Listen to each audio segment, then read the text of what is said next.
नमस्कार दोस्तों, स्वागत है आप सभी का एक बार फिर से हमारे चैनल ज्योतिष ग्रंथ गंगा में।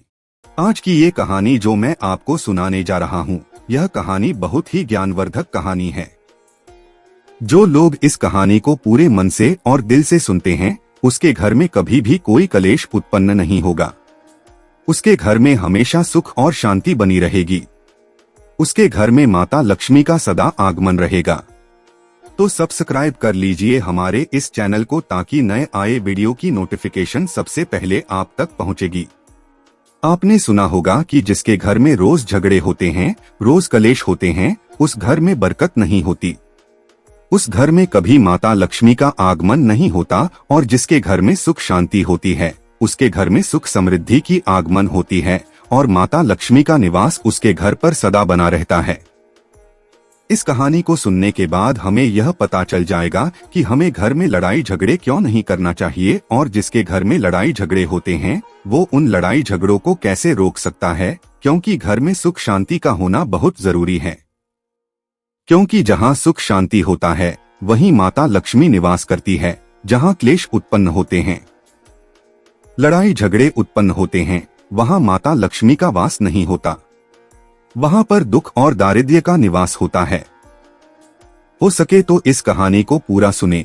यह कहानी आपके जीवन में बहुत सीख देगी। यह बहुत ही ज्ञानवर्धक कहानी है, इसे जरूर सुने। एक मोर और मोरनी की कहानी। इससे पहले कि आप हमारी कहानी में खो जाएं, चैनल को सब्सक्राइब करके बेल आइकन को प्रेस करना ना भूलें।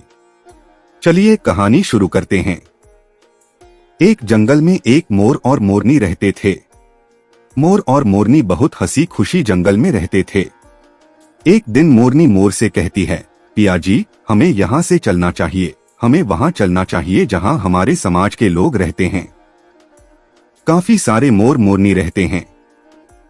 हमें वहाँ चलना चाहिए। मोर मोरनी से कहता है, प्रिय, अगर हम वहाँ चलेंगे तो रोज लड़ाई झगड़े होंगे। हम दोनों यहाँ जंगल में कितना सुकून से रहते हैं। वहाँ जाने की क्या जरूरत है। लेकिन मोरनी जिद करने लगती है तो मोर भी मान जाता है। मोरनी की जिद करने पर वो दोनों उड़कर एक नगर में आ जाते हैं। उस नगर का राजा पशु पक्षियों की भाषा को आसानी से समझता था। उस राजा ने कराओ शास्त्र की पढ़ाई की थी। कराओ शास्त्र मतलब यही होता है कि पशु पक्षियों की भाषा को समझ पाना। वह राजा सभी प्रकार के पशु पक्षियों का आवाज को समझ पाता था। हर जीव जंतु के आवाज को वह बखूबी समझता था कि वह क्या कह रहा है। दोनों मोर और मोरनी उसी नगर में आ जाते हैं। एक दिन की बात है। राजा अपनी रानी से कहता है कि हे रानी, मुझे बहुत तगड़ी भूख लगी है, आप मुझे भोजन खिला दीजिए। राजा की रानी 36 प्रकार के भोजन बना करके एक हाथ में पानी का लोटा और दूसरे हाथ में खाना का थाली लेकर राजा के पास पहुंचती है। रानी जैसे ही भोजन का थाली राजा के समक्ष रखती है तो एक चावल का टुकड़ा नीचे गिर जाता है। वहीं पर कुछ चींटियां घूम रही थीं। तभी एक चिंटी चावल के टुकड़े लेकर वहां से जाने लगती है। राजा बैठा सब घटना को देख रहा था। उस चींटी के पास में तुरंत ही एक बड़ा चींटा आता है और वह चींटा उस चींटी से कहता है, हे प्रिय, यह चावल का टुकड़ा मुझे दे दीजिए और तुम वापस जाओ और उस राजा की थाली से दूसरा चावल का टुकड़ा लेकर आओ। उनकी बातों को राजा पूरी तरह से सुन रहा था, क्योंकि राजा हर जानवर, पशु और पंछी की भाषा को समझ सकता था। तो राजा वहीं बैठा रहा था जब चींटा चींटी से यह बात कह रहा है कि नहीं, मैं नहीं जाऊंगी। अगर यह बात राजा को पता चल जाएगी तो राजा मुझे मार देगा। फिर चींटा चींटी से कहता है कि तुम जाओ, राजा को नहीं पता चलेगा। चींटी फिर जाने की कोशिश तो करती है, लेकिन फिर आधे रास्ते से वापस चले आती है और चींटे से कहती है, नहीं, मैं नहीं जाऊंगी। हो सकता है राजा को पता चल जाए और राजा मुझे मार दे। राजा उन दोनों को देख रहा था। चींटा को इस बात का भान हो जाता है कि राजा हमारी बात को समझ रहा है। चींटा फिर चींटी से कहता है, देखो, लगता है राजा हमारी बात को समझ रहा है। राजा ने हमारी बातों को सुन लिया है, इसीलिए वो हमें ही देख रहा है। चींटा चींटी से कहता है, अगर राजा ने हमारी बातों को सुन लिया है और राजा किसी और को बताएगा तो उसी समय पत्थर का बन जाएगा। राजा चींटा और चींटी की बात को बखूबी सुन लेता है और समझ लेता है। राजा इस बात को सुनकर हंसने लगता है। जैसे ही राजा को हंसी आने लगती है, राजा की रानी रसोई से बाहर आती है। वह जैसे ही रसोई से बाहर निकलती है, राजा को उसे हंसते हुए दिखाई देता है। रानी राजा को हंसते हुए देखकर सोचने लगती है कि शायद मुझसे कोई गलती हुई है, इसीलिए राजा साहब हंस रहे हैं। रानी राजा के पास आती है और कहती है, हे महाराज, क्या मुझसे कोई पाप हुआ है? क्या मुझसे कोई गलती हुई है कि आप इतनी जोर से हंस रहे हैं? राजा रानी से कहता है, नहीं नहीं, ऐसी कोई बात नहीं है, मुझे बस यूं ही हंसी आ गई। रानी जिद करने लगती है और कहती है, आपको मुझे बताना पड़ेगा कि आप क्यों हंस रहे थे। राजा बार बार मना करता है, क्योंकि राजा को पता था कि चींटी ने कहा है कि अगर मैं चिंटी वाला बात किसी को बताऊंगा तो मैं पत्थर का बन जाऊंगा। इसीलिए राजा रानी को यह बात नहीं बताना चाहता था, लेकिन रानी बार बार जिद करती है और कहती है, आपको मुझे बताना ही पड़ेगा कि आप क्यों हंस रहे थे। अगर आप मुझसे सच्चा प्रेम करते हैं, अगर आप मुझे अपना समझते हैं, तो आपको यह बताना पड़ेगा कि आप क्यों हंस रहे थे। राजा अब धर्म संकट में पड़ गया है। राजा सोचता है, अगर मैं यह बात रानी को बताऊंगा तो मैं पत्थर का बन जाऊंगा, और फिर सोचता है, अगर मैं नहीं बताऊंगा तो रानी का विश्वास खत्म हो जाएगा। रानी बहुत जिद करने लगती है। कहते हैं ना कि प्रिया हट और बाल हट बहुत तगड़ी होती है। इन दोनों हट से हमेशा बच के रहना चाहिए। रानी के प्रिया हट के सामने राजा को झुकना पड़ता है और राजा रानी से कहता है, ठीक है, अगर मैं आपको बताऊंगा तो बाद में आपको पछताना पड़ेगा। रानी कहती है कि अभी तो आप कह रहे थे कि कोई बात नहीं है, अभी आप कह रहे हैं कि मुझे पछताना पड़ेगा। रानी कहती है कि जरूर कोई तगड़ी बात है, और रानी और ज्यादा जिद करने लगती है। तब राजा कहता है कि तब ठीक है, अगर आप नहीं मान रही है तो चलिए मैं किसी जंगल में आपको एक बात बताऊंगा। राजा रानी रथ पर सवार होकर के जंगल के लिए निकल जाते हैं। जैसे वह घोर जंगल में पहुंच जाते हैं, तब राजा सारी बात रानी को सुनाने लगता है। जैसे ही राजा थोड़ी थोड़ी बात रानी को सुनाते गया, वैसे वैसे वो को धीरे धीरे पत्थर का बनता गया। जैसे राजा ने आधी बात रानी को सुनाई, वह आधा पत्थर का हो गया। राजा फिर रानी से कहता है, हे रानी, मैं धीरे धीरे पत्थर का बनता जा रहा हूँ, तुम बाद में बहुत पछताओगी। रानी कहती है, रे राजा साहब, हे महाराज, थोड़ी सी बात बची है, आप उसे भी सुना दीजिए। राजा पूरी बात बता देता है और राजा पूरा पत्थर का बन जाता है। रानी की इस जिद के कारण राजा पूरा पत्थर का बन जाता है। रानी रोने लगती है और रानी उस पत्थर को हिलाने की कोशिश करती है, लेकिन भारी भरकम पत्थर कैसे हिला पाती, क्योंकि राजा बहुत ही भारी था। राजा पत्थर का बन जाता है और उधर रानी सर पटक कर रोती है, छाती पिटती है, विलाप करती है और किसी जीव जंतु से सहायता के लिए गुहार करती है। इन सब कहानी को मोर और मोरनी बखूबी देख रहे थे, अपनी आंखों से देख रहे थे। रानी के विलाप को देखकर मोर मोरनी को दया आ जाती है। मोर मोरनी से कहता है, ये होता है प्रिय हट। अपनी इसी प्रिय हट की वजह हम उस जंगल में कितना खुशी खुशी रहे थे और यहाँ चले आए। मोरनी मोर से कहती है कि प्रिय, ये रानी बहुत दुखी हो रही है, हमें इसकी सहायता जरूर करनी चाहिए। ये इतना विलाप कर रही है, इसकी ज्यादा तो सहायता हम नहीं कर सकते, लेकिन कम से कम इसको धीरज तो दे ही सकते हैं, यानी उसको विश्वास तो हम दिला ही सकते हैं। यही सोचकर मोर और मोरनी उस रानी के पास जाते हैं और जाकर के रानी को कहते हैं कि रानी साहिबा, जो हुआ वो तो गलत हुआ, लेकिन आप जरा धीरज रखिए, अपने आप को थोड़ा संभालिए। आपके पीछे पूरा राज्य है, राजा तो पत्थर का हो चुका है, अब आपको आपके राज्य का कारोबार आपको ही संभालना है। रानी मोर मोरनी की बात सुनने के बाद कहती है, भाई मोर मोरनी, मैं अपने आप को कैसे संभालूं, क्योंकि अब तो मेरा संसार ही उजड़ गया है, क्योंकि मेरा पति परमेश्वर पत्थर का बन चुका है, और मैं क्या करूं। रानी की यह बात सुनते ही उधर मोरनी के मुख से यह निकल जाता है, राजा पत्थर के कैसे हो गए? राजा तो इंसान थे, अच्छे भले थे, लेकिन ये पत्थर के कैसे हो गए? रानी वही बात बताने लगती है जो राजा ने चींटी वाली बात रानी को बताई थी। रानी वही बात मोर और मोरनी को बताने लगती है और रानी भी धीरे धीरे करके पत्थर की बन जाती है, और जब रानी पत्थर की हो जाती है और राजा तो पत्थर का हो ही चुका था। जब दोनों पत्थर के हो जाते हैं, उधर मोर मोरनी को चिंता सताने लगती है। उधर मोर और मोरनी बहुत दुखी हो जाते हैं। मोर मोरनी को यह चिंता सताने लगती है कि यह विपत्ति हमारे ऊपर भी आ सकती है, क्योंकि राजा भी उसी चींटी वाले बात से पत्थर का हो चुका है और रानी भी उसी चींटी वाली बात से पत्थर का हो चुकी है। मोर मोरनी से कहता है, हम पर भी खतरा मंडरा रहा है, क्योंकि तुम स्त्रियों से कोई भी बात छिपती नहीं है।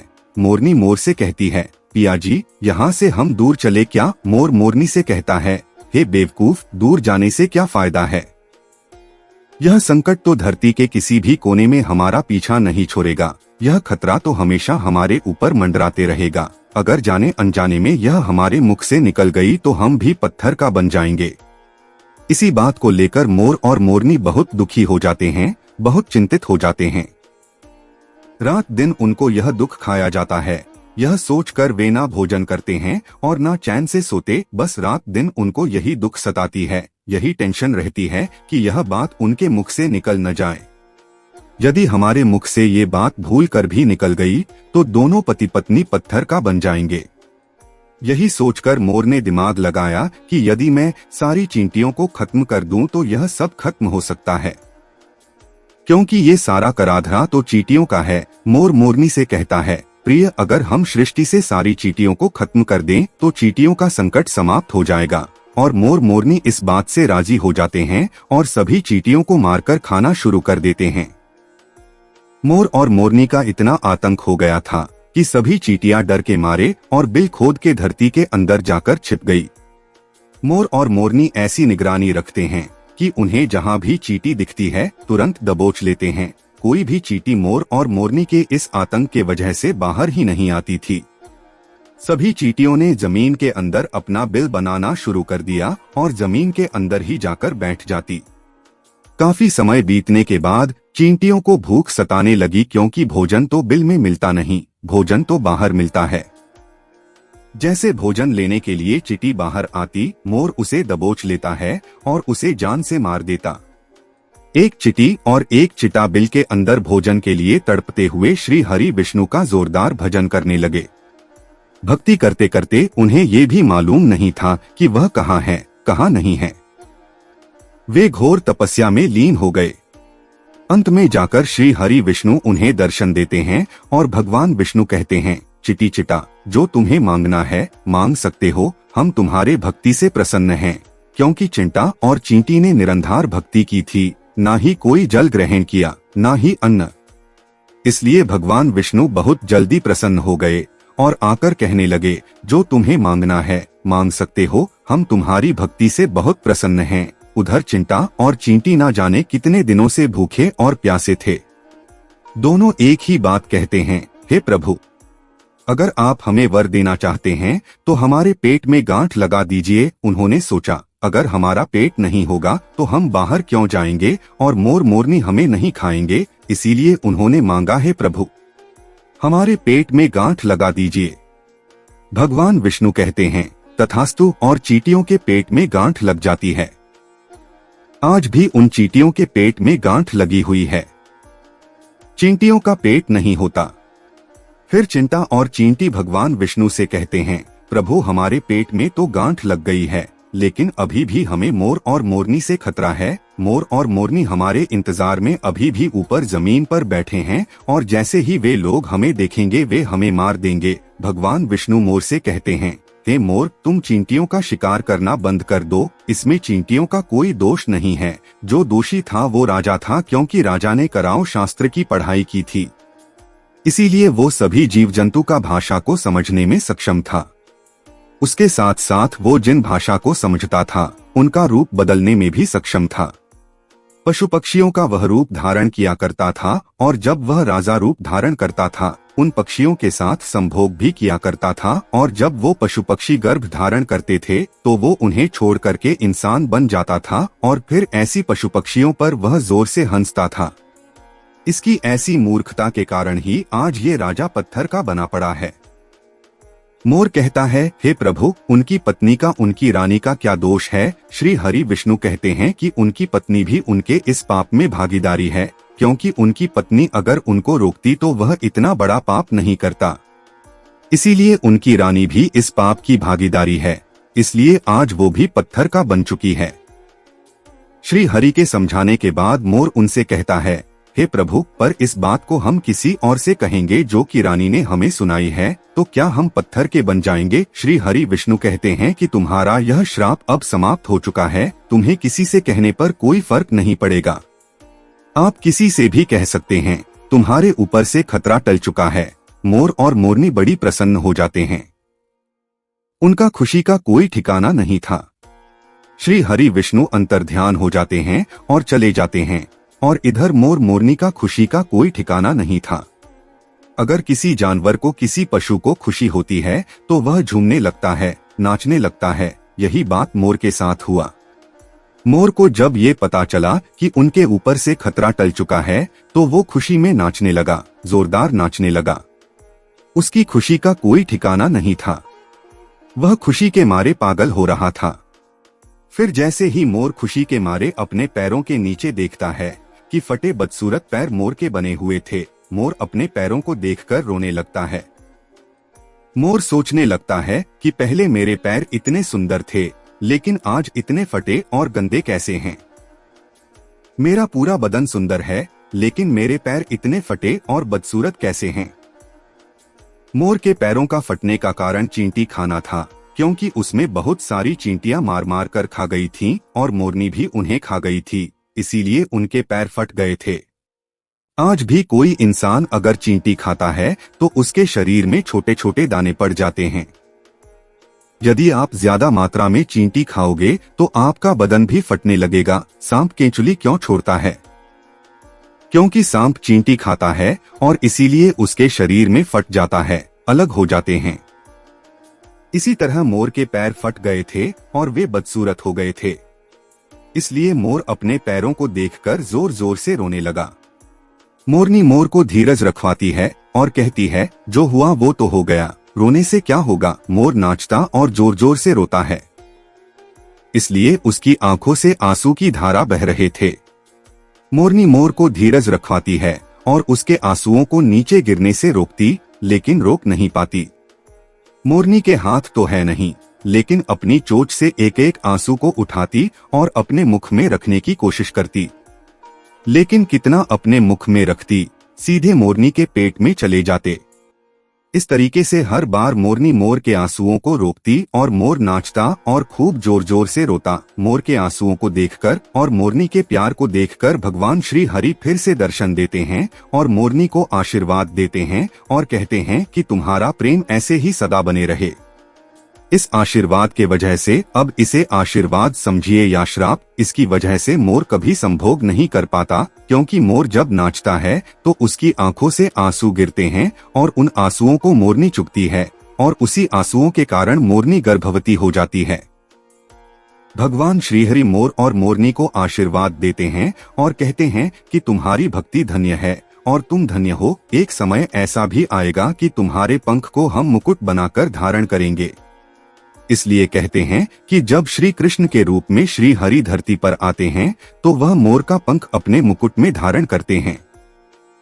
इस कहानी में बस इतना ही और हम आशा करते हैं कि इस कहानी से आपको बहुत कुछ सीखने को मिला होगा।